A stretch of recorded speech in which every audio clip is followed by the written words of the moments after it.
Welcome to Think Aside. How many of you guys think happiness comes from money or that money can buy happiness? Right? We often hear that. I think there's a movie even named that or something to that effect. And portraying money as this thing that can solve all everyone's unhappiness and how it just gives you everything and anything you want. But we know that's not true, right?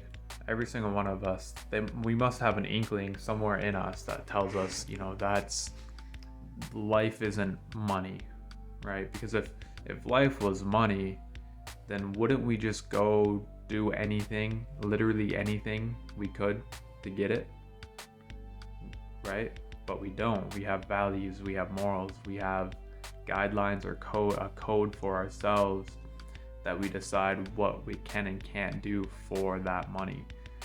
And so it's not the most important thing, because if it was, you would do anything for it. What is the most important thing? Is it love? I'd say that's pretty important. Is it a house, a car, friends, family? Well, what if it's as simple as the most important thing is happiness?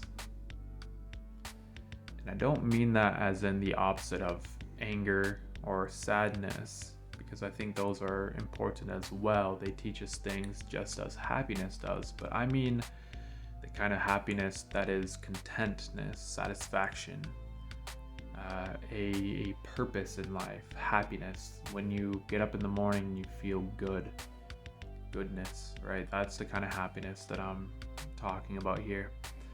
It's very important. I don't know if I'd argue that it is the most important, but I do argue that it is one of the most important for sure. And so knowing that happiness is so important and it kind of comes before money, why are we chasing money instead of happiness? Why do we think that money is going to buy us happiness if we know happiness is more important? It's its own thing, right? So what if happiness has nothing to do with money? Money may give you freedoms, and those freedoms may allow you to get happiness, right? It may buy you the freedom to choose, to chase, right? Just like if you were to say, you need to fly to California. So money gets you a plane ticket to California, right? Like you need money to buy the ticket to go to California, fly on a plane, but the plane gets you there. It's not the money that got you there. It was just a prerequisite. It was one step in the path, in the journey that you wanted to take. So it's the same thing with happiness. Money, unfortunately, is a factor of achieving happiness in a lot of ways, but not always, right? Your idea of happiness might be different than another's. For very few, maybe having money itself is happy for them, but I'm willing to bet there's an underlying happiness that they're missing there, that something feels pretty empty with just that. It's like Jim Carrey said, everyone should become rich and famous to find out that that's not what they want in life. I think that might be getting it slightly wrong, but that's how it stuck with me, is that we chase money, but we missed that we're really chasing happiness. We're chasing what it'll get us. And where I'm going with this is that though you can't just walk into $1 million, you can walk into the habits that get you to where you want to be, that may get you money, but ultimately may get you happiness.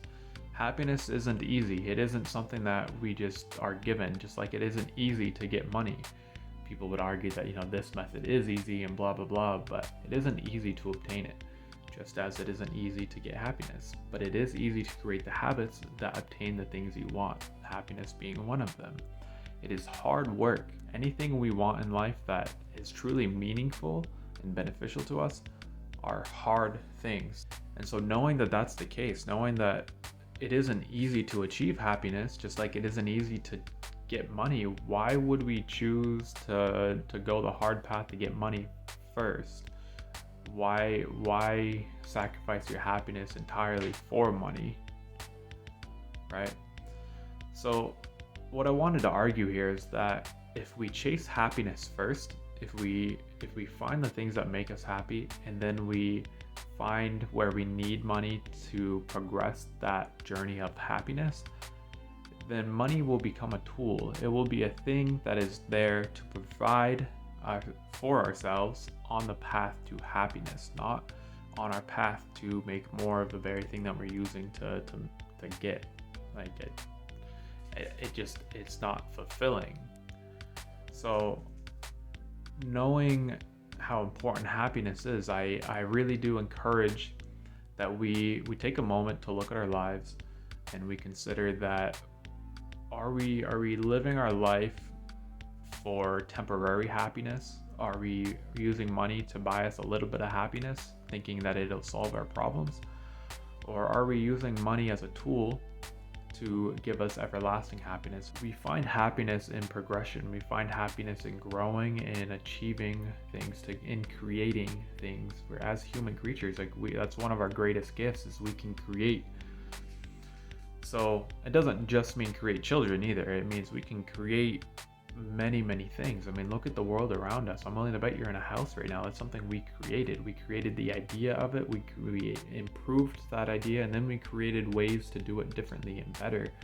All the electronics, like we are very amazing creatures. We can do a lot of stuff. Our brains are far more capable than I think a lot of us give ourselves credit for. And that's when I say that the way that I did, because we are all more capable, I think, than we realize. There's a lot of things that we've just not unlocked, figured out, whatever you want to call it.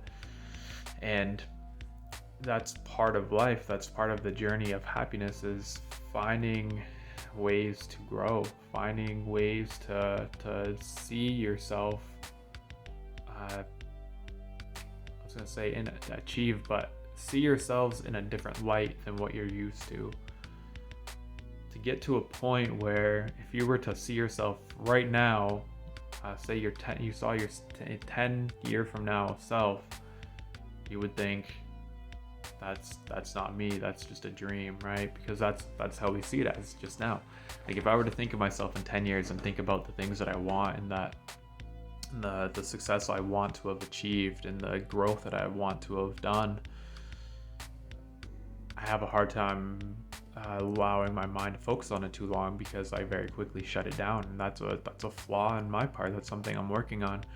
But I think that's the case for a lot of us. Like if it isn't how do I put that? If it doesn't resemble how we are now or where we are now, if it doesn't relate, if it doesn't compare closely, then we kind of just think it's not possible. Even though if we were to look at where we are now and compare it to where we were 10 years ago, even from say a simple skill like talking to people, you might think like, geez, that's crazy. I used to be so shy, or I used to be so obnoxious or annoying or disrespectful or too respectful, or you know what I mean? All of these things. And you might think like, man, like that's crazy. I wouldn't even recognize myself. Well, that could be the case with so many things. If we just put our faith in ourselves and we continue to grow, so we can achieve that happiness and set goals for ourselves that will get us there. Because if we set our goal for happiness and not for money, if we say, I wish I was happy, and I have kind of a thing about saying I wish, because I feel like that's just wanting something to happen without wanting to put the work in it. So it's a dangerous mindset. But if you were to continue saying like, you know, I want happiness, no, I want $1 million, then you might find that you're pursuing more correctly the right thing, that your subconscious is probably working closer to solving the correct goals, instead of figuring out ways that you can make $2 more today and 20 cents the next day, and whatever, hundreds of dollars. It doesn't matter. The amount doesn't matter. It's how fulfilling it is that matters. If you're fulfilled, if you truly feel a satisfaction in life and you are content with where you are at, that's awesome. I think if that comes from money, good for you. But for those of you who know that money is only a fix for the issues that you will still have, I strongly suggest seeking out happiness first, considering what will make you happy, and considering money second. I'm not saying forget about money. It is an important factor in today's world, and if you don't have any, you probably will be less happy because you won't have the freedoms to achieve the happiness that you want, unfortunately. Again, you could probably find a state of happiness in your mind, and I'm not going to pretend that I do or don't know that because I'm not a monk, but that's what comes to my mind, is that a monk, someone like that find a very peacefulness and a very deep happiness or contentness with just being. And I think that that's a skill too that we can definitely learn from, that I'm not there yet. Maybe that's where I need to practice next. But I hope you guys have a great day, and I do appreciate you listening. And again, think aside, and we'll all find happiness one day, right? Thank you.